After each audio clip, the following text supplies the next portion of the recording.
Então, para um papo reto sobre o tema que muito nos interessa, planejamento e proteção patrimonial, por favor, Davi Silva. Muito obrigada. Muito obrigado, Por Luciana. favor. Agradecer aqui a dona Suzana, a Sandra, o Diego, o Jaime, a excelente palestra aqui do Luiz Arthur, né? Espero estar à altura desse palestrante que é muito profissional. Eu espero um dia poder chegar, né, a esse tipo de profissionalização, né? Eu sou um pouco mais humilde sobre a minha capacidade de palestrar, mas tudo bem, eu estou aqui para, como o Diego bem falou, democratizar o conhecimento. A gente está aqui para bater um papo, conversar, né? O planejamento e proteção patrimonial é um tema que às vezes não está na nossa agenda diária, né? Eu acho que dificilmente isso é algo que entra no seu dia a dia. Você normalmente não pensa, você pensa em adquirir patrimônio. Você não pensa, na verdade, como planejar e proteger esse patrimônio, e é isso que a gente vai bater um papinho aqui. Eu já convido aqui ao palestrante, né, e aos demais organizadores aqui, o pessoal da plateia, tendo pergunta. Esses são temas, a gente vai tratar de alguns temas que são tabus, alguns temas que certamente vão fazer vocês pensarem um pouquinho sobre a sua vida particular. Então a gente vai sair do Brasil, né, como o Luiz estava falando, vamos sair do mundo, né, vamos voltar para o Brasil e, na verdade, vamos voltar para as nossas casas, né, para as nossas, no seio das nossas famílias, porque aqui vai estar o cerne aqui do nosso bate-papo de hoje, né. Eu gosto de começar falando sobre duas palavrinhas que acabam, às vezes a gente intercambia o sinônimo, né, o significado dessas palavras, mas a nossa cultura brasileira, essas palavras elas estão de alguma forma misturadas, né? O que eu quero dizer? Quando eu falo de providência, né, eu falo de providência divina. E o que quer dizer isso? Nós temos uma cultura, né, aqui no Brasil, de achar que tudo no final vai dar certo, né? Você pergunta, e aí, tudo bem? Não, tudo bem, graças a Deus, né? Como é que... no final tudo dá certo. Então, a gente crê, né? A gente é otimista. O brasileiro é um ser humano muito otimista, né? Por outro lado, quando a gente fala em previdência, previdência significa o quê? Não estou falando de previdência social, não estou falando de previdência privada, eu estou falando de previdência de nós nos prevenirmos. Talvez por confiarmos muito na providência divina, a gente acaba se prevenindo muito pouco, né? E isso, quando a gente fala de planejamento ou de patrimônio, né, não se prevenir é a receita do fracasso ou a receita de, na verdade, um grande susto, uma surpresa desagradável, né?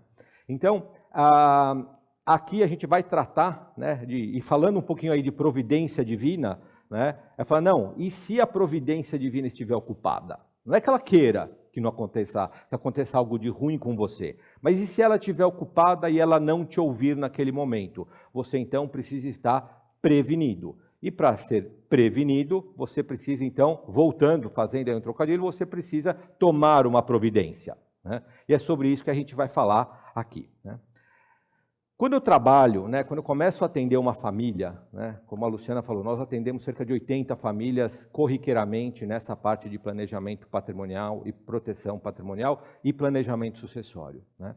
O primeiro desafio que a gente tem, né, somos nós mesmos, né? E por que isso?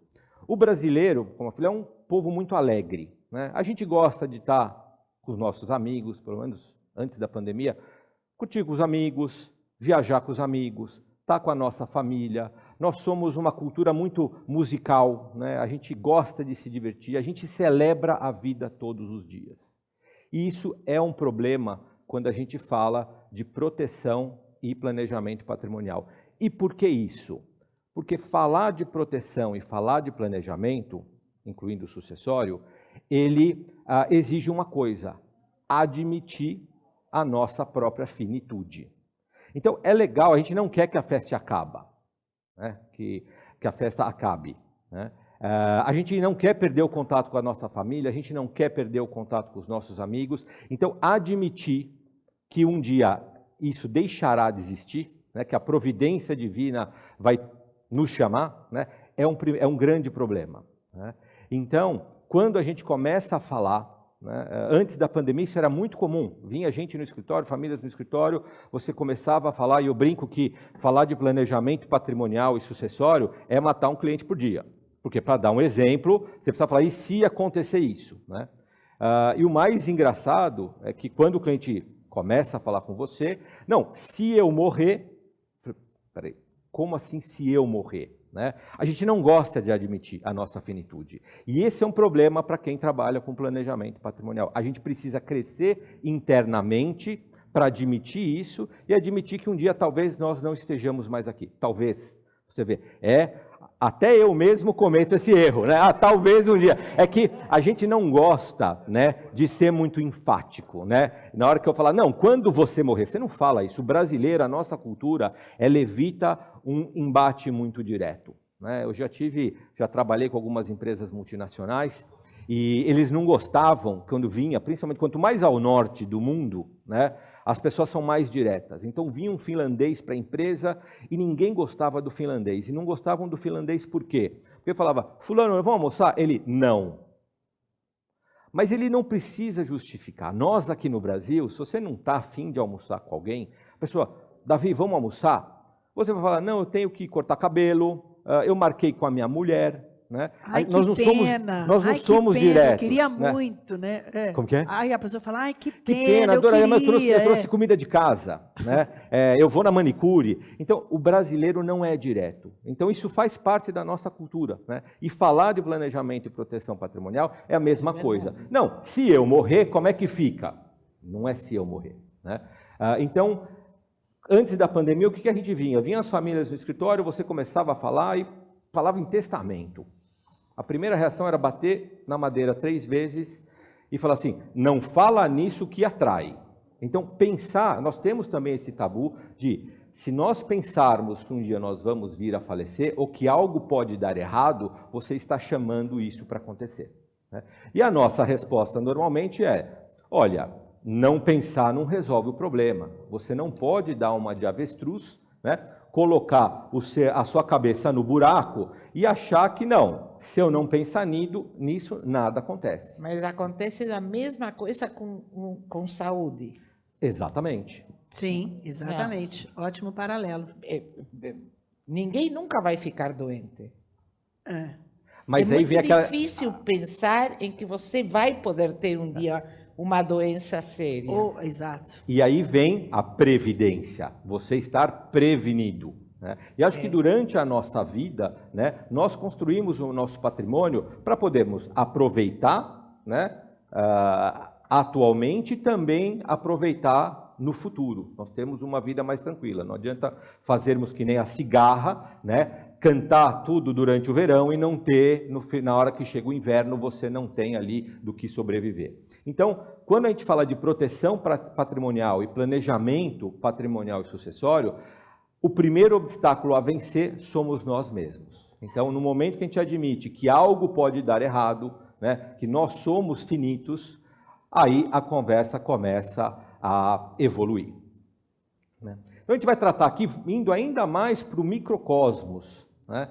A gente trabalha bastante, todo mundo aqui trabalha muito para ganhar o seu dinheirinho no final do mês, para adquirir seu patrimônio, né? E a gente sempre pensa no mais, no mais, no mais. Eu quero adquirir mais patrimônio, eu quero ter mais conforto na minha vida, poder oferecer conforto para a minha família, e nem sempre a gente está preocupado com as ameaças que o nosso patrimônio pode vir a sofrer. E isso pode ser fatal para o seu patrimônio, como a gente vai ver. Né? Então, a gente vai discutir aqui um pouquinho, vamos jogar algumas ideias. Né? Primeiro, a gente vai avaliar quais são os riscos, né, as ameaças ao nosso patrimônio, e a partir daí a gente vai falar sobre soluções. Tem solução? Tem solução. Né? Benjamin Franklin, um dos pais, né, fundadores, né, da Constituição Americana, né, da nação americana, em 1789, falou, tudo na vida, né, é incerto a não ser 2 coisas, impostos e a morte. Né? Então, taxes and death. Então, os impostos, eu ainda acho que impostos você não evita, mas talvez você possa diminuir, mas a morte a gente não tem ainda como evitar. Então, a gente Davi, vai falar... Posso te interromper um minuto para talvez entender exatamente quando se fala em patrimônio, o que engloba um patrimônio? O que forma patrimônio que a gente está falando aqui é o patrimônio material. Tá. Né? Então, o patrimônio material, ele envolve o quê? Envolve o dinheiro, o salário que você ganha no final do mês, que você economiza, né? O carro que você compra, embora eu não sou economista, mas eu não sei se carro é patrimônio, carro é mais despesa, né? O imóvel, né? A sua aplicação financeira, o investimento que você faz no exterior, é esse patrimônio que a gente está falando. O seguro de vida. O seguro de vida faz parte do patrimônio, ele faz parte, talvez ele seja, como a gente vai falar um pouquinho aqui, uma ferramenta de proteção ao patrimônio. Certo. Né? Mas nós estamos tratando aqui de planejar como a gente organiza esse patrimônio e principalmente, que eu acho que a temática principal aqui é como a gente protege esse patrimônio. Porque a gente não vê, né, mas existem ameaças, né, à nossa volta ao nosso patrimônio. A gente não gosta de ver. Nós somos um povo alegre, a gente não gosta de pensar em coisas ruins. Né? Quando o Luiz me perguntou sobre a economia, eu falo depende, por natureza eu sou cético. Então, e como advogado, né, de famílias que fazem planejamento patrimonial e sucessório, eu sempre tenho que pensar no pior. Né? Como advogado, a gente sempre tenta pensar, a gente tem que, se o cliente não quer, nós temos que pensar sobre a natureza das pessoas, que não, a gente não quer que elas sejam más, mas às vezes elas são. Tá? Exatamente. Então você tem que estar lá para alertar. Então se você está lá com o cidadão, né, e a companheira dele, e falar que ele tem um risco, né, patrimonial, né, daquilo gerar uma união estável, né, não vai gostar. Mas você está lá porque aquela pessoa é seu cliente, você é advogado dele, e você tem uma obrigação de alertá-lo sobre esses riscos. Então é isso que a gente vai falar aqui um pouquinho. Né? Começando, eu segreguei, né, obviamente existem diversos tipos de risco que a gente pode estar sujeito, mas eu segreguei 4 principais que, via de regra, né, quando a gente analisa um patrimônio de uma pessoa, mais de um desses estão presentes. Né? O primeiro risco é o que eu chamo de risco familiar. Tá? E aqui tem 2 palavrinhas que, para mim, que traduzem, né, o maior risco hoje para um patrimônio de uma pessoa, né, que se chama união estável. Né? E por que isso? Né? Hoje os relacionamentos eles estão muito fluidos, né? É fácil casar, é fácil separar, às vezes a pessoa não quer nem seguir a formalidade do casamento e acaba mantendo um relacionamento com uma outra pessoa. Né? E a Constituição de 88, né, deu uma proteção maior à entidade familiar, à unidade familiar, e em 2002 o Código Civil veio e criou, né, ou legalizou esse relacionamento informal a princípio, chamado de união estável. Né? E por que ele é importante? Por que ele é uma ameaça? Né? Ele é uma ameaça ao seu patrimônio porque uma vez configurada a união estável, nem sempre você quer. Né? Você está lá namorando, você tem um relacionamento com a pessoa, se aquele relacionamento se configurar um dia uma união estável, isso na prática significa o quê? Que metade do seu patrimônio pode ir para outra pessoa. Exatamente, é o que eu sempre digo, quando o negócio está bom, é meu bem. Né? Quando o negócio ruiu, são meus bens. Né? Então isso pode criar um problema muito grande. E a caracterização da união estável, ela é muito flexível, né? Exatamente, é isso que a gente vai falar agora. Né? O que a lei diz? Existe muito mito envolto à união estável, né? Então a pessoa está namorando há 1 ano e meio, falando, não tem problema porque menos de 2 anos não configura união estável. Não, mas eu não tenho filho com a pessoa. Também não é um requisito de união estável. Não, mas eu não moro junto. Também não é um requisito da união estável. Então, o que é a união estável? Como é que a lei definiu a união estável? Né? A união estável é um relacionamento público, contínuo, duradouro, com intenção de constituir família. Ok, então vamos destrinchar um pouco esse conceito. O que é um relacionamento público? É aquele que não é em segredo. Né? Então é aquele relacionamento que todo mundo conhece. Né? Seus amigos conhecem, a sua família conhece, ou seja, não é aquilo que você faz às escondidas. Se ele é feito às escondidas, ele não é um relacionamento público e, por consequência, ele não é uma união estável. Então, é importante dizer que a união estável você precisa dos 4 requisitos. Na falta de um, o relacionamento é outra coisa que não uma união estável. Né? Então, o relacionamento público é aquele que todo mundo conhece. Né? Mas qual que é o problema no mundo de hoje, né? Antigamente, antigamente, vamos dizer entre aspas, até uns 10, 12 anos atrás, o relacionamento público era aquele que você estava com a pessoa, você ia na festa, você apresentava para a família e tudo mais, ou seja, você estava presencialmente com aquela pessoa. Nos últimos 10 anos, né, a tecnologia aumentou tremendamente. E hoje você pode ter um relacionamento público, na prática, sem sair de casa. A pessoa está na casa dela, você está na sua casa, e aquele relacionamento ser público. Por quê? Você tem a mensagem do WhatsApp, você tem o Instagram, né? Você tem o Facebook, né? Você pode ter, né, embora ninguém saiba, ninguém veja você junto àquela pessoa, aquele relacionamento pode se tornar público no momento em que você foi para uma festa, tirou uma selfie, viajou, postou no Instagram, deixou uma mensagem de voz, né? Tudo isso acaba podendo vir a ser caracterizado como relacionamento público. Ou seja, perante o juiz, fala, seu juiz, olha, eu tenho aqui 600 fotos junto com essa pessoa. E com um montão de amigos junto. Então, isso era um relacionamento público. Todo mundo conhecia, estava no meu Instagram. Eu tenho 6.000 seguidores no Instagram, botei a foto com aquela pessoa, aquilo ali era um relacionamento publicamente conhecido. Então, o segundo requisito da união estável, o primeiro, público, segundo, contínuo. Né? O contínuo, o que é o contínuo? Ele é o oposto de esporádico, é aquela coisa que acontece de uma forma rotineira. Diferente de você sair uma noite, conhecer uma pessoa, ficou com a pessoa, foi numa outra balada 2, 3 semanas depois, viu a mesma pessoa, acabou ficando com ela, isso é esporádico. Né? O contínuo é aquele que acontece com certa regularidade. Pode ser todo dia? Pode. Pode ser uma vez por semana? Pode. Mas se isso acontecer com certa regularidade, isto é contínuo. Né? O terceiro requisito é o duradouro. O duradouro é mais simples de explicar, que é aquilo que se prolonga no tempo. Né? Então, se você está com alguém com relacionamento público, contínuo, que se prolonga no tempo, você já tem 3 requisitos da união estável. Né? E qual que é essa mensuração? E aí vem, mas o que é contínuo? Né? O que é duradouro, na verdade? Né? Você pode ter um relacionamento super intenso, né? Todo mundo está sabendo, férias de verão, 3 meses na praia, né? Super intenso, você vê a pessoa todo dia, mas foram durante 3 meses. Será que 3 meses é o suficiente?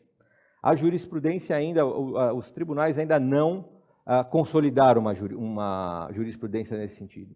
O que a gente já tem, em alguns casos, 2 meses, 3 meses, 4 meses, não tem sido suficiente para você configurar a união estável.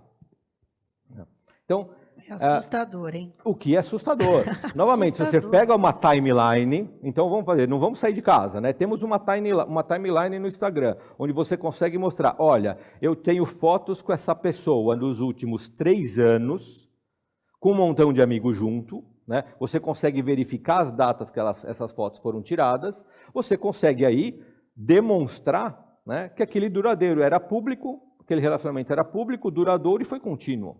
Né? E aí vem o 4º requisito, né, que é o mais subjetivo de todos, que é intenção de constituir família. Né? E aí entra um montão de mito. Né? Morar junto, constituir família? Não, a lei não diz isso. Né? Ter filho com aquela pessoa? Não, a lei tampouco diz isso. A lei não diz o que é a intenção de constituir família.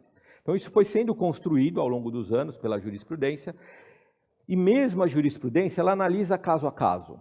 Né? E o que se tem entendido como intenção de constituir família? Compartilhar projetos, compartilhar angústias, compartilhar sonhos, ou seja, ter uma vida compartilhada. Quando a gente namora, né, você está junto com aquela pessoa, mas depois você vai para a sua casa, né, e a sua vida continua. Né? Você não está necessariamente criando projeto junto. Você pode fazer um projeto para viajar com aquela pessoa, né, mas você não está pensando em viver como uma família. Né? E por que isso hoje é um problema? Né? Novamente, a vida digital.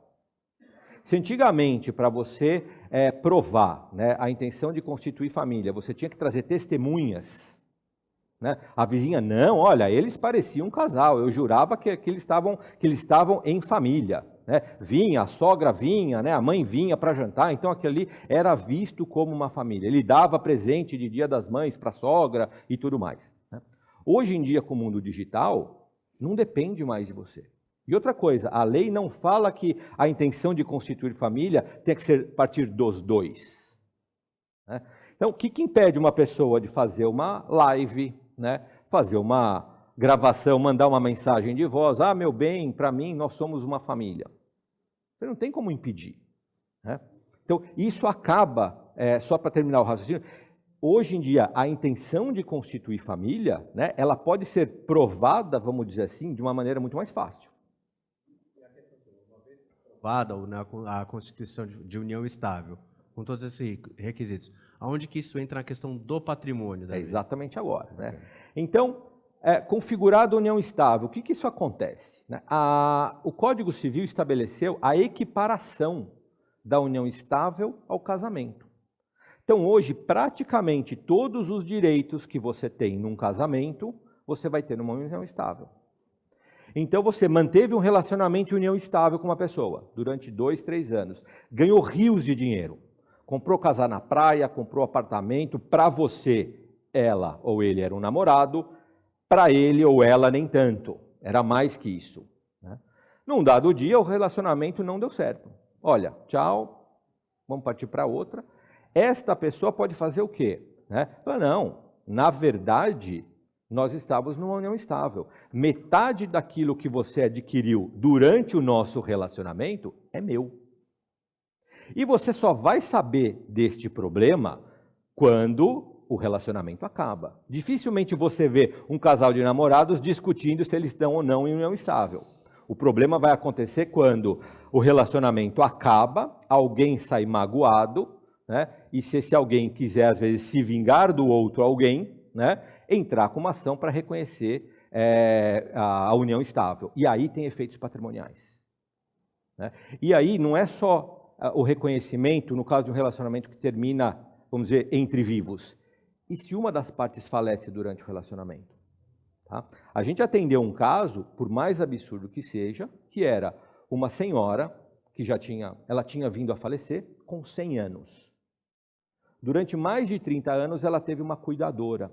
Né? Essa cuidadora ela não era registrada, né? Vivia na casa dessa senhora, cuidava dela realmente, praticamente como uma mãe, né? Recebia o seu salário, morava lá e tudo mais. Né? Essa senhora veio a falecer e o que aconteceu? Esta cuidadora entrou na justiça, ela não entrou na justiça trabalhista para pleitear vínculo trabalhista, pleitear FGTS, carteira assinada, não. Ela entrou na justiça comum pleiteando união estável. Eu fiquei 30 anos com esta senhora e nós tínhamos a intenção de constituir família.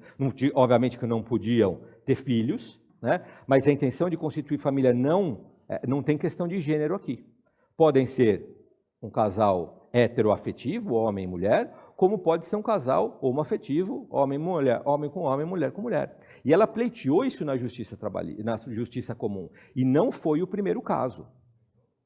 Não ganhou, por enquanto não ganhou. Tá? Na verdade, ela estava pleiteando, inclusive, esse reconhecimento e, liminarmente, ela queria acesso às contas bancárias, falando, eu sou a viúva da senhora que faleceu. Então, o que acontece hoje, por que isso é uma ameaça familiar ao nosso patrimônio?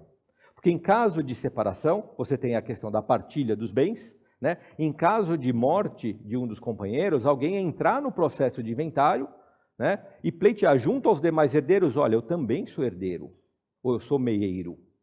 Então, a configuração de uma união estável, ela afeta sim o seu patrimônio. E para mim hoje, em questões de ameaças familiares, é a mais relevante de todas. Principalmente que você, como eu falei no começo, eu não necessariamente confio na boa índole das pessoas. Como advogado, você sempre tem que desconfiar. Né? Então, o que hoje dá para você fazer? Você pode fazer um contrato. Né? Então, qual que é a solução? Né? E o que eu digo isso pode ser tanto para uma pessoa que já está divorciada, que começa um novo relacionamento, como aquele filho que já está em idade universitária, ou seja, é maior de idade, começa a se relacionar com alguém. Tá? Aquele relacionamento de namoro pode vir a trazer um problema patrimonial para os pais, ou para aquela pessoa, ou mesmo uma pessoa na melhor idade. Né? Nós temos casos do escritório, pessoas com 60, 70, 80 anos, que nos pedem para fazer contrato de namoro, ou seja, para evitar a configuração de uma união estável. Então, qual que é a solução contra a configuração da união estável.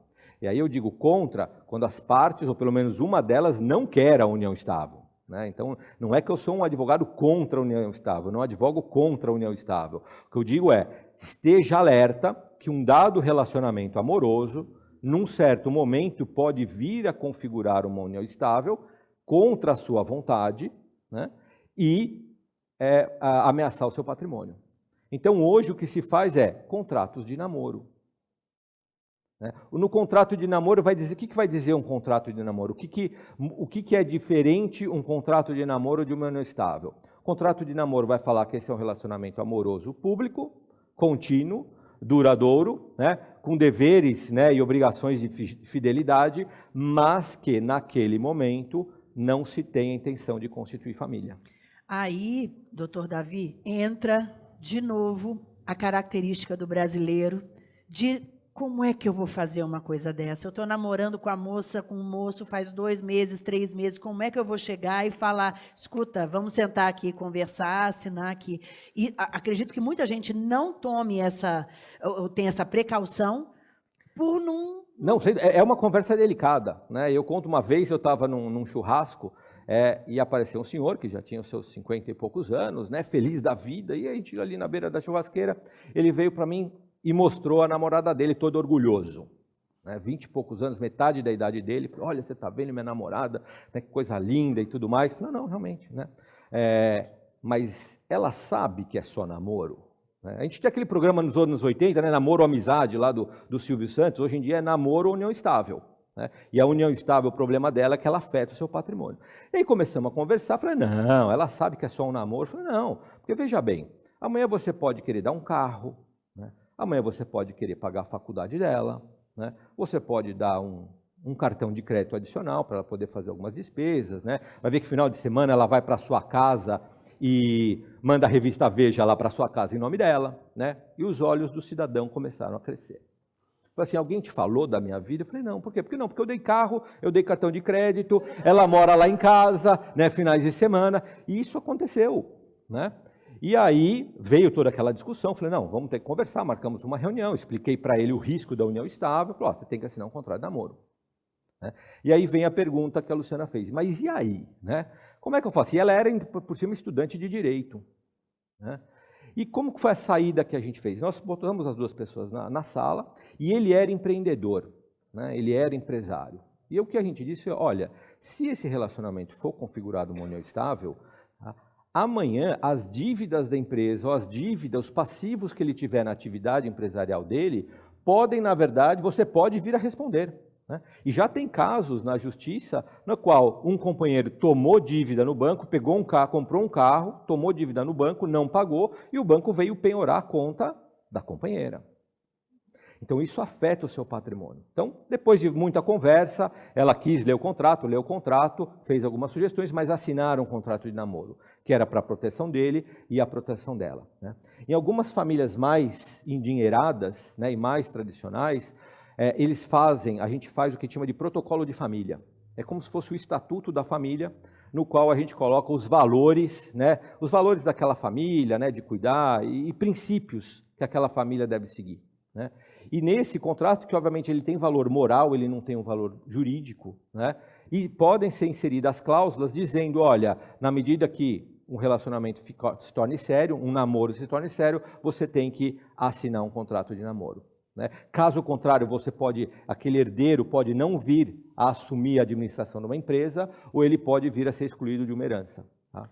Então, esse risco familiar, a união estável hoje, acho que é a grande ameaça. Doutor, falando em família endinheirada, a gente imagina que já haja até um protocolo. Agora, e a pessoa que tem um apartamento? E a pessoa que tem poucos bens ali, que também pode ser, claro, atingida por isso, e que não tem esse dinheiro para, enfim, fazer um acordo, procurar um advogado? Existe alguma saída mais, em casos corriqueiros do dia a dia? Olha, fazer um contrato de gaveta, vamos dizer, a pessoa que escreve lá à mão, um assina, outro assina, isso tem algum tipo de validade? O contrato tem validade. Na verdade, você não precisa fazer uma escritura de namoro, você pode fazer um contrato. Na verdade, não precisa ser de gaveta. Né? Se as duas partes estiverem de acordo, né, elas podem sentar lá no computador e falar, ó, nós estamos namorando, isso daqui na verdade é um namoro, não queremos ter intenção de constituir família, assina, bota 2 testemunhas e tá feito. Cartório, pronto. Tá? E reconhece firme e pronto. Né? Em alguns casos, né, a gente atendeu um caso recentemente que era uma senhora já de uma certa idade que estava num relacionamento com uma outra pessoa, que morava até numa outra cidade, e por causa da pandemia vieram morar juntos. Né? E a pessoa que veio morar junto com essa senhora, né, era uma pessoa encostada. Então, a senhora enchia a geladeira, enchia o tanque do carro, estavam morando junto já há quase 1 ano por causa da pandemia, e virou e falou, olha, eu não vou assinar nenhum contrato. E assim, a filha da senhora entrou em desespero, porque a senhora era viúva, a pessoa que me procurou, a filha dela, era filha única, e ela falou, olha, eu tenho medo desse senhor que eu nunca vi na vida, né, amanhã se pleitear, né, meeiro da minha mãe ou herdeiro da minha mãe. Né? Então, o que nós fizemos? Né? Novamente, tem a solução ideal e tem a solução possível. Né? O ideal seria que os dois assinassem um contrato. Não sendo possível, o que nós fizemos? Fizemos uma escritura declaratória, fomos até um cartório, e ela reduziu a termo, falou na frente no tabelião, ó, eu, fulano de tal, namoro com esse cidadão, aconteceu isso e isso na pandemia, ele mora comigo, eu não tenho intenção de constituir família. O cidadão nem sabe que a gente fez essa escritura. Né? Mas por que isso é importante? Porque como é que você prova que lá atrás você não tinha essa intenção? Então, a nossa aprecação foi na falta ou na impossibilidade de fazer o contrato de namoro entre as duas partes, né? Nós fomos até um cartório e ela falou, olha, hoje, tanto do mês de julho de 2011, eu reconheço que eu estou num relacionamento com essa pessoa há tanto tempo, mas que eu não tenho intenção de constituir família. Então, se amanhã essa senhora vier a falecer e o companheiro ou namorado vier pleitear a união estável, nós temos pelo menos alguma evidência de que ela não tinha intenção de constituir família. Não, mas se ela já tiver falecido, você não consegue provar o passado, provar negativamente o passado. Né? Não sei se vocês têm mais algumas dúvidas, mas passando um pouquinho...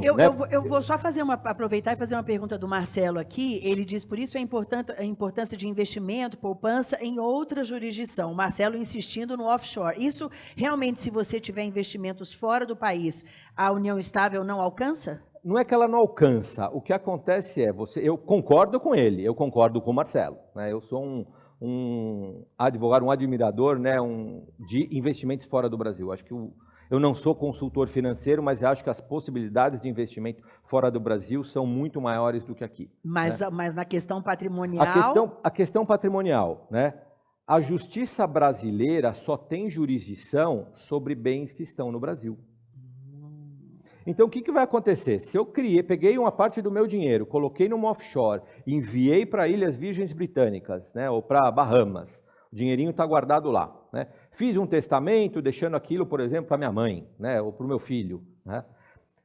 Se eu tiver numa situação de união estável e vier a falecer, e a pessoa entrar com uma ação na justiça no meu inventário no Brasil, porque no Brasil você só faz inventário de bens que estão no Brasil. Não faz inventário de bem que está fora.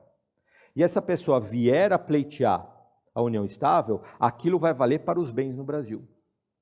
Muito provavelmente, se ela for para as Bahamas, ela for para as Ilhas Virgens Britânicas e falar, olha, eu sou a viúva do Davi, né? Primeiro que, nesses países, você não tem a regra de sucessão forçada como a gente tem aqui no Brasil. Né? Ah, não, a mulher leva a metade, os filhos levam a outra metade. Não tem isso. Se você fizer um testamento deixando uma terceira pessoa, as cortes das Bahamas, as cortes das Ilhas Virgens Britânicas vão falar, não, a herança cabe a fulano ou a ciclano. Então, serve também, né, enviar recurso posterior é uma forma também de proteção de patrimônio. Podemos seguir, doutor? Tá? E aí vem até a questão sucessória. Né? O falecimento, a abertura da sucessão, não gosto de falar muito a questão morte, né? Que você fala morte, o pessoal se arrepia, mas a questão sucessória, né? A abertura de uma sucessão, também é outra coisa que ameaça o nosso patrimônio. E ameaça por quê? Primeiro, uma questão até de união estável. Segundo, que existem custos. Né? Quando você abre uma sucessão, você abre um processo de inventário, você tem imposto, o ITCMD, que ele vai de 4% a 8%. Você tem honorários de advogados, que em média sai entre 5% e 6%. E você tem ali custas judiciais e outras despesas que a gente estima normalmente entre 1% e 2%. Então, o custo sucessório, né? Se você abre uma sucessão, você tem uma morte na família e abrir uma sucessão, um processo de inventário, a gente já está falando, né, algo como 4 mais 6, 10, mais 2, 12, 12% no mínimo do seu patrimônio que vai para pagar imposto, pagar advogado e pagar custas de processo. Se você tiver num estado como Santa Catarina, onde o ITCMD é de 8%, ele pula de 12 para 16. Então, desse 16% que você precisa do seu patrimônio em cash para fazer frente a essas despesas, e normalmente você tem que pagar essas despesas antes de partilhar o patrimônio. Do seguro, como inclusive nessa questão sucessória, para você ter a liquidez. Exatamente. Para poder ter acesso ao Nesse ponto, eu né? diria que o seguro de vida, a pólice de seguro de vida, é a ferramenta de solução para planejamento sucessório. Tá? Na questão sucessória, porque outros problemas que advêm da sucessão é o seguinte: não, eu tenho conta conjunta com a minha mulher. Se acontecer alguma coisa, ela acessa a conta. Enquanto os dois estão vivos, ok. Um faleceu, o banco foi avisado, o banco bloqueia, porque o banco não quer ser corresponsável por uma retirada indevida de dinheiro.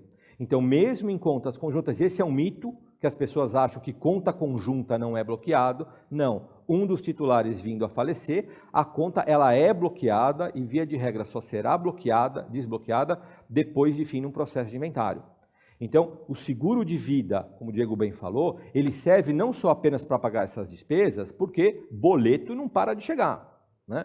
Você morreu, mas a escola das crianças chega, a fatura do cartão chega, o condomínio, o gás, o telefone, e a pessoa que fica precisa fazer frente a essas despesas, né? Então, a questão sucessória é não apenas a questão de liquidez, de você pagar as despesas do inventário, mas também fazer frente às despesas, até acesso a dinheiro. Criança precisa comer, né? Você precisa encher o tanque do carro, né? Então, a questão sucessória nesse ponto, ela ameaça o seu patrimônio, porque se você não tiver dinheiro, você vai ter que pegar emprestado, se a sua conta estiver negativa no banco, você não vai conseguir cobrir a conta. Então, a questão sucessória, ela também ameaça o seu patrimônio, e o seguro de vida é uma das ferramentas mais poderosas que você tem, né, para suprir essa lacuna ou minimizar esse risco, né? Já tive um caso de um inventário uma vez que só de imóveis no imposto de renda eram 65 páginas.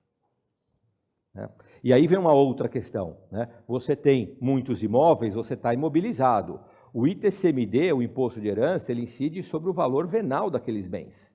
Então não adianta você ter o imóvel lá a R$200 mil no seu imposto de renda, se ele valer 4 milhões, você vai pagar 4% sobre 4 milhões.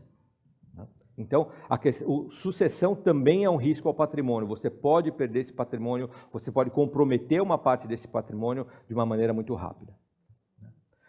O terceiro grupo de risco, que eu chamo de grupo de risco empresarial e profissional. Por quê? Se você é empresário, você só não tem problema, né, você não tem risco, enquanto você não contratar o primeiro funcionário e não emitir a primeira fatura, a primeira nota fiscal. Feito isso, né, você já começou a correr risco fiscal e risco trabalhista na sua empresa, né? Então, qual que é o problema empresarial e profissional? São os riscos, né, ou as perdas que eventualmente você tenha, ou liabilities, né, contingências que você tenha na sua empresa ou na sua vida profissional, atingirem o seu patrimônio pessoal. Então você pega, por exemplo, na questão profissional, um médico, né, se ele não tem um seguro RC, né, de responsabilidade civil, né, e ele vier a cometer um erro médico e ser processado, ou eventualmente perder a habilitação, né, médica dele, ele não tem ganha-pão. Então, aquele risco profissional dele, na verdade, pode vir a comprometer o patrimônio pessoal. A mesma coisa o empresário, o empreendedor. Vou desbravar, vou pegar aqui os conselhos do Luiz, vou investir em empresas e vou abrir empresas e começar a investir em empresas durante a pandemia.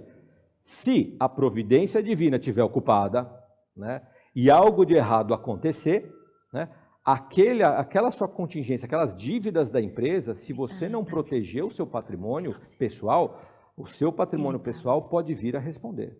E é muito comum empresários Na hora que está na dificuldade ali da empresa, não, deixa eu pagar com a minha conta lá deixa eu tirar lá da minha conta pessoal, ou pago um boleto da empresa na minha conta pessoal. Quando você começa a misturar o pessoal com o empresarial, isso se chama confusão patrimonial.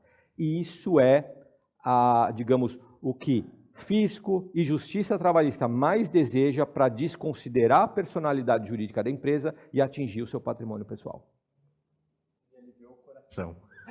Ai, Diego, que coisa horrorosa. Pode ser a boa desculpa para não pagar a dívida de empresa, obrigação da empresa. Me aliviou o coração, você não sabe como. Então, no terceiro grupo, né, nós temos a atividade empresarial e profissional que pode afetar o nosso patrimônio. Tem solução? Tem solução. Né? Na questão profissional, vocês muito bem sabem, vocês podem ter o seguro, o profissional liberal pode ter um seguro de responsabilidade civil, né? O diretor ele pode ter um seguro de E&O, né? Para que ele não comprometa o patrimônio pessoal dele por causa de obrigações ou de dívidas da empresa. Porque, principalmente quando a gente fala, né, na parte fiscal e trabalhista, muitas vezes, se não encontram bens na empresa, vão tentar pegar os bens dos diretores.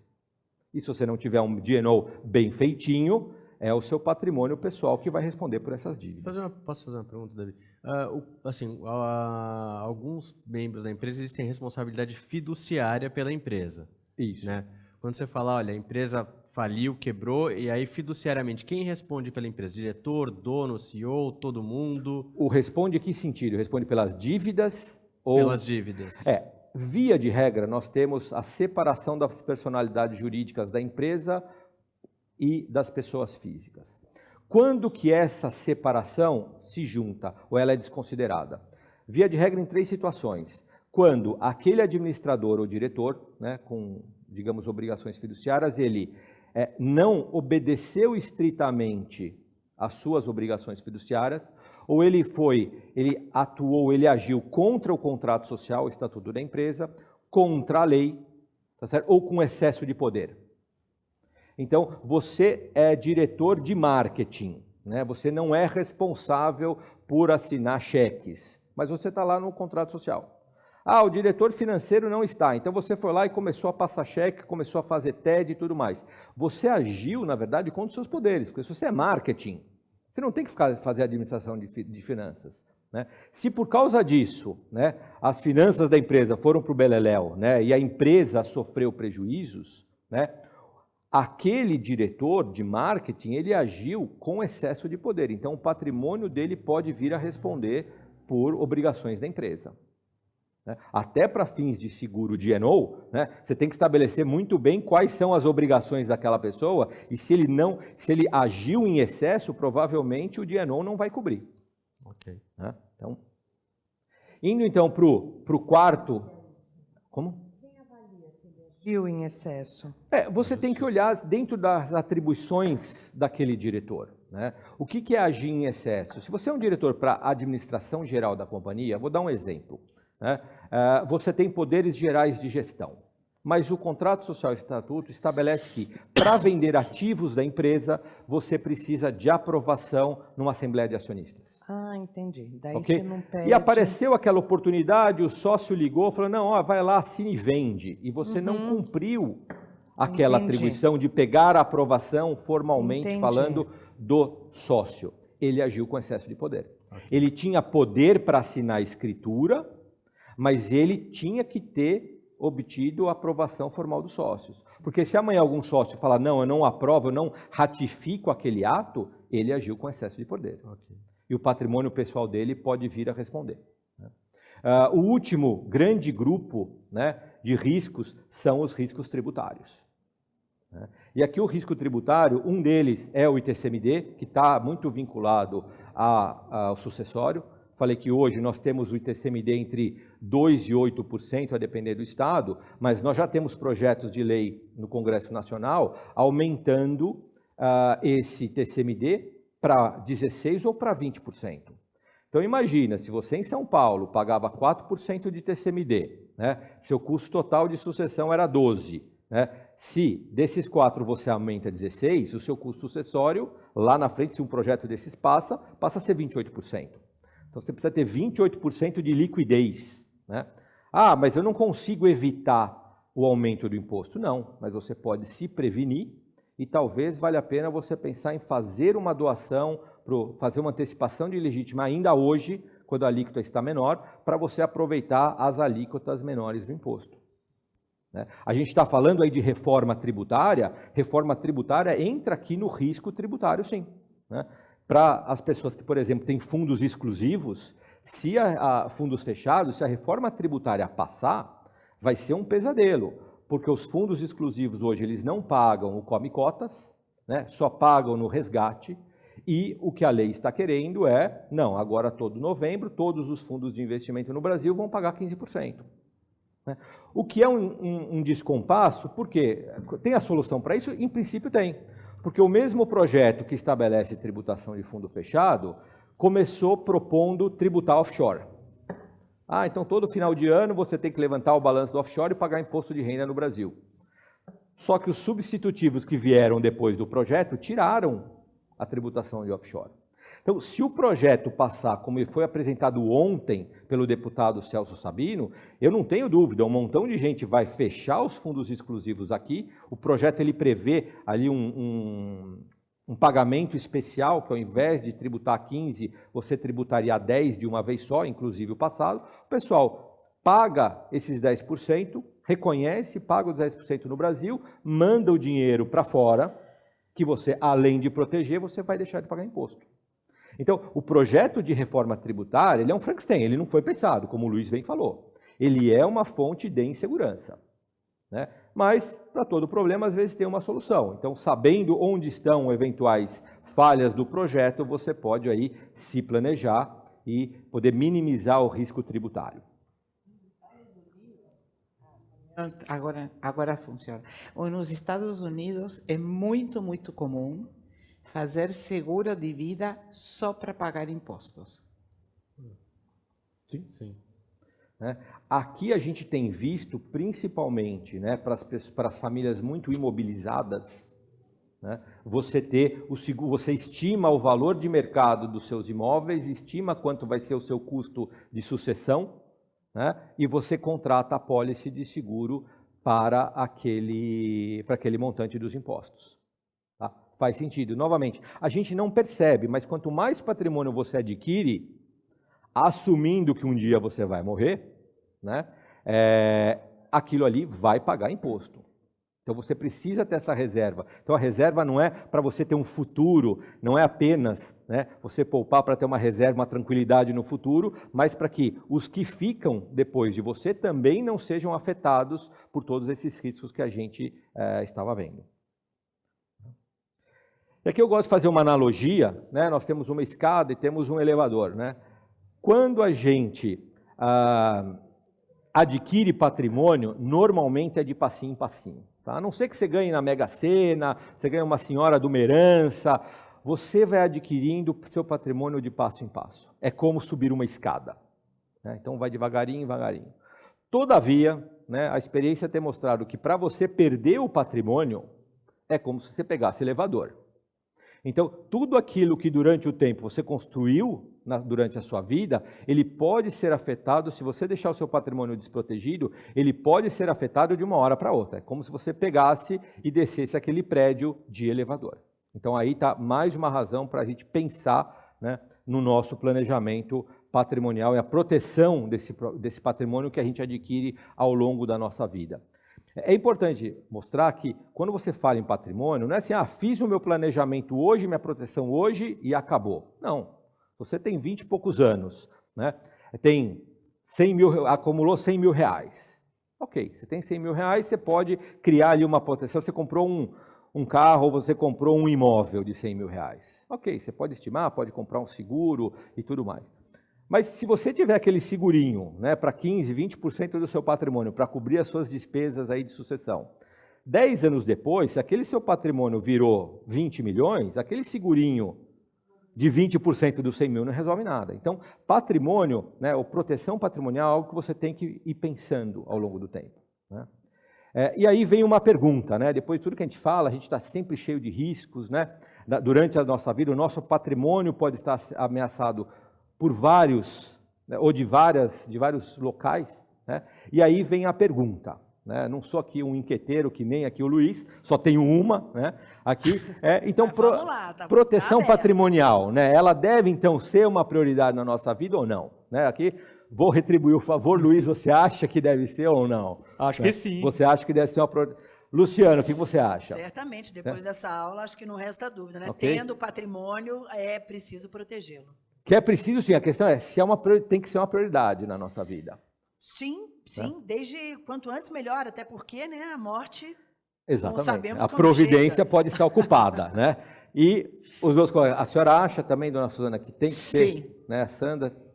Sim, Sim. nós sempre focamos em proteger Vocês o... vivem disso também, Sim. né? Exatamente. Então, De proteger o Gente, patrimônio. então, acho que aqui a unanimidade aqui, né? Acho que proteção de patrimônio tem que ser prioridade, né? E se vocês perguntarem, Davi, o que você acha? Né? Eu acho que não. Né? Por que não é proteção patrimonial? Não deve ser uma prioridade? Você não... Não dou conta, não dá, né? Não tem cliente. Não tem isso também. Ou seja, vem devagarinho, não vem de uma vez só, né? Não, mas eu faço aqui um paralelo, eu vou voltar no tempo. Vou voltar para 1993. Né? Eu acho que todos aqui, né, sem precisar entregar a idade, né, mas em 1993, acho que todo mundo aqui dirigia carro. Né? Sim, já. Né? Qual que era a nossa maior prioridade em 1993? Quando você pegava um carro? Encher o tanque, porque no dia seguinte ia subir a inflação. Ia comer. Tinha isso também. Mas a sua prioridade... Enche Mas o depois, tanque logo, porque amanhã vai estar mais cara a gasolina. mas depois que você encheu o tanque, qual que era a sua prioridade? Né? Comprar um seguro. Comprar O o seguro. que aconteceu em 93? Foi editada uma lei federal que exigia o uso de cinto de segurança nas cidades. Qual que era a prioridade? Não levar a multa do guarda. Ninguém queria usar cinto de segurança. Né? Ninguém queria usar cinto de segurança. Né? Achava que manchado, como a gente nunca tinha usado, né, o cinto estava sujo. Então você botava na camisa branquinha, aquela faixa vinha de poeira. Né? Então o que acontecia? Você parava no farol, passava o guardinha da CET, do DSV na época, e todo mundo então puxava o cinto. Né? Abria o farol, você tirava o cinto e seguia a viagem. Então a nossa prioridade naquela época era fugir do guarda. Né? Acho que nunca em São Paulo, né, uma camisa do Vasco fez tanto sucesso, né, porque tinha a listinha preta e enganava o guarda. Né? O que acontece? Hoje em dia, qual foi a última vez que vocês tomaram uma multa de trânsito por não usar cinto de segurança? Provavelmente já essa tomaram não excesso tomo. de velocidade, deixar de dar pisca, falar no celular, mas falta de cinto provavelmente não. Por quê? Hoje, quando a gente entra no carro, a primeira coisa que a gente faz é passa o cinto. Senão o carro apita o tempo todo. Tem essa, ainda eu tenho o carro, você também bota para ele não ficar apitando. Mas os meus filhos nasceram, né, já nessa vigência dessa cultura. Né? Sim. E você não bota o cinto, é normal, mãe, bota o cinto. Né? Porque a mãe liga o carro, manobra, vê o espelho e mãe, bota o cinto. O cinto é a prioridade. Foi uma prioridade lá atrás, mas hoje ela não é prioridade. Por que ela não é prioridade? A gente não pensa mais em cinto de segurança. Porque já é normal, virou hábito. Virou um valor. A gente, nesses 20 e poucos, quase 30 anos, o cinto de segurança deixou de ser a nossa prioridade. Né? Você não bota o cinto para você não ser multado. Né? Você não bota o cinto para não voar, né, no para-brisa. Virou um valor. Você não sabe por que você bota o cinto. Você simplesmente coloca. Né? E por isso que o planejamento... E por que isso?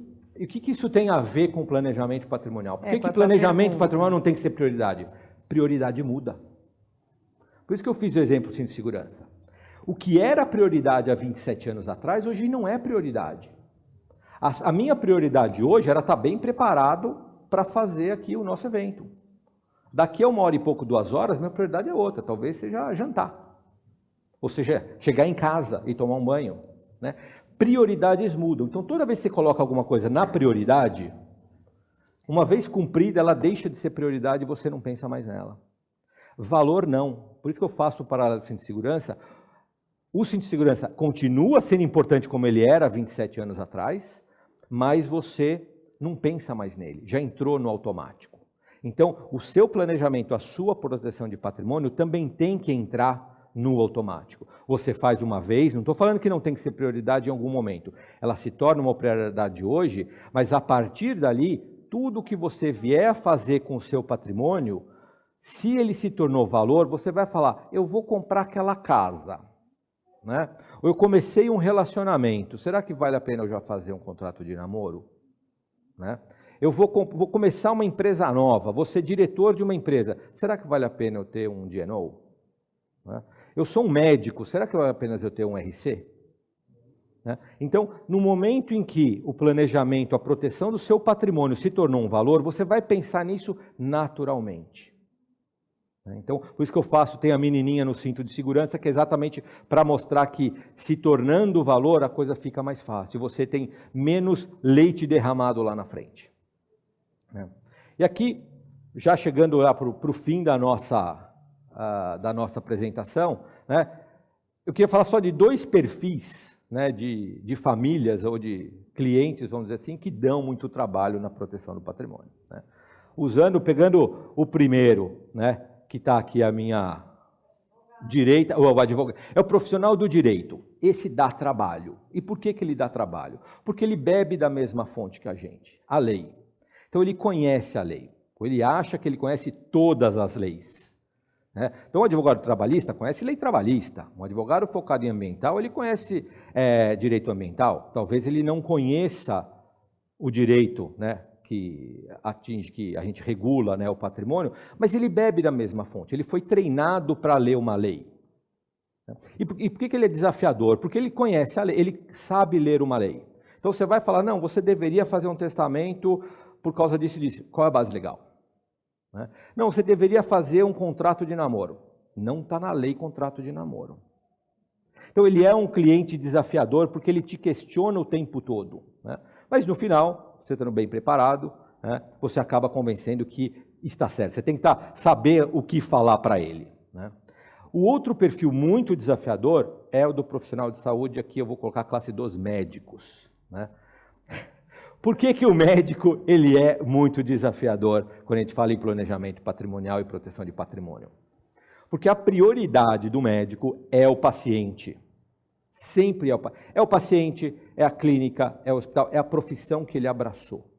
Eu admiro isso. Realmente, a gente vê o médico, não, tem que sair a reunião tem que ser rápida, tem que sair para a clínica, tem que ter uma cirurgia, tem um plantão para fazer. Mas, via de regra, o que a gente mais vê é patrimônio de médico bagunçado. Ele adquire, durante a vida ativa, ele adquire muito patrimônio, ele compra casa, ele compra sítio, ele compra casa de praia, e ele não está percebendo. Às vezes, eu já tive casos de um médico no interior de São Paulo que tinha 22 apartamentos fechados. Eu falei, mas por que tem? Não, a gente foi comprando, porque apareceu oportunidade. Mas se esse médico viesse a falecer, naquele momento, o caminhão de imposto de sucessão que ele teria que pagar era violento. Né? Ele poderia, então, criar uma estrutura, otimizar aquele patrimônio até fiscalmente e já pensar em passar aquele patrimônio para a próxima geração. Então, o médico ele é desafiador porque o patrimônio já é bagunçado e ele não tem tempo para te atender. Então, você tem que ficar correndo atrás e convencê-lo de que aquilo é muito importante. Eu acho que aqui os nossos amigos conhecem isso muito bem. Né? Sou médico, então eu sei como é que é, mas eu vou lembrar de uma coisa que o Jaime falou uma vez, que eu adorei, a palavra cliente desafiador. Aí você fala assim, desafiador, não, o cara é chato. O Jaime uma vez falou uma coisa muito bacana, assim, não existe cliente chato. O cliente chato é aquele que não é seu cliente. Que comprou do vizinho. Comprou do vizinho. Esse é o cliente chato. O seu cliente eu pode ser desafiador. De número, gênero e grau com você. Né? Então, já chegando aqui no fim, né, quando você vai falar também, um outro desafio no planejamento patrimonial é o cliente voltar para você, mas o que eu ganho com isso? Né? Eu acho que quando você fala banqueiro, então, quando você vai falar de planejamento e proteção patrimonial para a gente do mercado financeiro, você fala, não, mas quanto isso agrega no meu patrimônio, quanto que eu vou ganhar de retorno? E a questão não é essa. Quanto se gasta nisso e quanto que vai ter de retorno? Isso, ele vai dar. Não, quanto que eu vou gastar e o que eu vou ganhar nessa história. E a questão é olhar quem milita nessa área e quiser demonstrar né, ou quiser convencer um cliente, né, ou uma pessoa, uma família, a fazer um planejamento, uma proteção patrimonial focado no que aquela família vai ganhar, fadada ao fracasso. Por quê? O que você tem que focar é o que você pode perder, é o que dói no bolso. O que entra é sempre gostoso, né? Entrou no bolso, é ótimo. O que sai dói mais.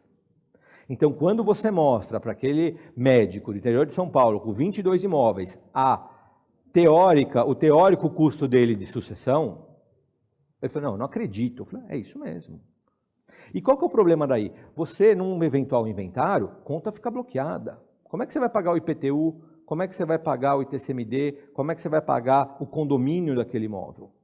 Então, você tem que mostrar, quando você fala de proteção de patrimônio, é proteger aquilo que você já ganhou e minimizar que qualquer evento de risco tire uma fatia muito grande daquele patrimônio. Então, eu acho que, com isso, eu encerro aqui a minha apresentação, né? Estou aberto aqui a perguntas, não sei se fizeram perguntas. Sim, doutor, né? Davi, o senhor citou algo muito interessante sobre a possibilidade de antecipar a partilha, né? Tanto como doação em vida, mas, na verdade, antecipar como antecipação de herança. De herança mesmo. De herança né? mesmo. Isso tem sido bastante praticado? Tem. A pandemia, na verdade, ela acabou gerando o quê? Né? Quando eu fala que o pessoal fala testamento, não fala que atrai, a pandemia mudou isso. Né? Pegando um gancho no que o Luiz falou, né? O cliente da pandemia, né? A gente viu muita gente. Eu só no escritório pedi 9 clientes no espaço de um pouco mais de 12 meses da Covid. 9 clientes. O mais velho com 40 e poucos anos, o mais novo com 40 e poucos anos, o mais velho com 106. Tudo bem, o 106, ok. Já estava né? na hora. Não, a Providência lá esqueceu ele por muitos anos, né? Mas a questão foi, a pandemia trouxe, infelizmente, a morte para perto de nós. Isso criou um senso de urgência, criou um senso de prioridade. Né? Então, se teve um negócio, né, que prosperou durante a pandemia, foi fazer planejamento sucessório. Um caso, inclusive, nós perdemos o cliente durante o planejamento, ele não conseguiu completá-lo. Né? Então, doação é uma das formas de você antecipar a próxima geração. É o que eu falei, se a gente tem uma tendência de aumento do imposto de heranças, né, você aproveitar e doar hoje a uma alíquota menor, né, vale a pena. Em 6 ou 7 estados do Brasil, a alíquota do ITCMD nas doações ela é metade da herança. Então, se eu não me engano, é Acre, Alagoas, Bahia, você, em vez de pagar 4%, você paga 2%. Então, pode ter aí uma otimização tributária de você antecipando a sua herança para os seus herdeiros, você consegue, inclusive, não só evitar o imposto futuro, como reduzir o imposto presente. Certo. O ITCMD, ele é baseado em qual estado? Onde está o bem ou onde está a pessoa que vai receber? Normalmente, você tem 2 regras. Né? Para bens imóveis, é o ITCMD do local do imóvel. Então, se você falecer em São Paulo e você tiver imóveis no Rio, Minas Gerais e Paraná, você vai pagar o ITCMD sobre aquele bem naquele estado para aquele estado. Então, você vai pagar 3 ITCMDs, cada um sobre um bem diferente. Para outros bens móveis, ou seja, que não são bens imóveis, você vai pagar o ITCMD no último domicílio do falecido. Então, se você vier para falecer em São Paulo, aqui vai ser a jurisdição onde vai ser aberto o seu inventário. Davi, em relação ao valor de imóvel, vale aquele declarado no imposto ou é o valor de mercado? Não. Eu diria que não é nenhuma coisa nem outra necessariamente. E aí também tem um ganho tributário. O nosso imposto de renda nos engana. Porque você comprou, você compra, eu tenho lá 2 milhões de patrimônio no seu, de imóveis no meu imposto de renda. Muitas vezes você, se pegar uma pessoa de uma certa idade que comprou imóveis a vida toda, provavelmente aquele patrimônio é 10 vezes maior. Né? O que vale é o seguinte, pela lei, a lei varia de estado para estado. Via de regra, no estado de São Paulo, é o valor de referência, que é o equivalente ao valor venal. Né? Hoje ele está um pouquinho mais do que o valor venal, em alguns casos pode chegar perto ao valor de mercado. Então, aí você também, no planejamento patrimonial, você tem um planejamento tributário bastante interessante. Você pega os seus imóveis no seu imposto de renda, que valem 20 milhões, mas eles estão a 2 milhões no seu IR, coloca ele numa empresa por 2 milhões, porque a lei hoje te permite capitalizar uma empresa pelo seu valor de imposto de renda, e você então doa as cotas, não o imóvel, porque se você for doar o imóvel, vai pegar o valor de referência. Mas se você doa as cotas da empresa, com os imóveis lá dentro, você vai pagar sobre 2 milhões. Com isso, um patrimônio de 20 declarado a 2, você reduz o seu custo de TCMD em 90% praticamente. Porque você consegue fazer a doação em vida pelo custo do seu IR e não pelo valor venal. Doutor Davi, o melhor momento para se tratar desses assuntos é quando está tudo bem, né? Inclusive no relacionamento, no casamento. Exatamente. Enfim. Então, quando não tem conflitos. Tem um ditado que diz que a gente conhece de verdade o esposo ou a esposa na hora do divórcio, o irmão ou a irmã na hora da herança. Entendeu, né, e Diego? é por aí, né? É isso aí. Entendeu? Entendeu, né, Diego? Muito bem. Então, a hora é sempre.